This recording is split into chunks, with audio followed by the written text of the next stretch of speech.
বিরোধীরা গোটা দেশে জাতিগত জনগণনার দাবিতে সরব। আর এমন এক সময় দক্ষতাগত জনগণনার দাবি তুলল বিজেপির শরিক দল টিডিপি।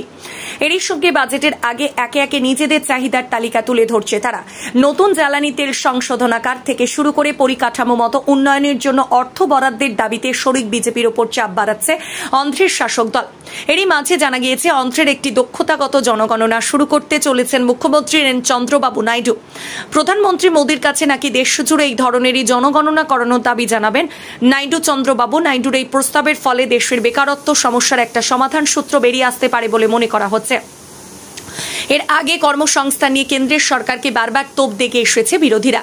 এই আবহাওয়ায় কর্মদক্ষতা অনুযায়ী জনগণনা করা হলে একটা স্পষ্ট ধারণা মিলবে যে দেশের কত শতাংশ নাগরিক সংগঠিত বা অসংগঠিত ক্ষেত্রে কাজ করার যোগ্য এবং ঠিক কতজন বেকার। এদিকে পোলাভারান সেচ প্রকল্পের কাজ ফের চালু করার দিকে নজর দিতে যায় চন্দ্রবাবু নাইডু সরকার। এরই সঙ্গে রাজ্যের নয়া রাজধানী হিসাবে অমরাবতীকে গড়ে তোলার জন্য জোর কদমে কাজ শুরু করতে চাইছে টিডিপি বিজেপি জোট সরকার।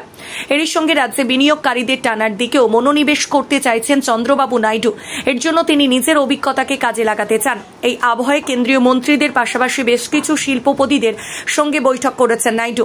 এদিকে চন্দ্রবাবু নাইডু মুখে দাবি করেন কেন্দ্রে কোনো মন্ত্রকের দাবি তারা জানায়নি, যা তাদের দেওয়া হয়েছে তা গ্রহণ করেছেন তারা।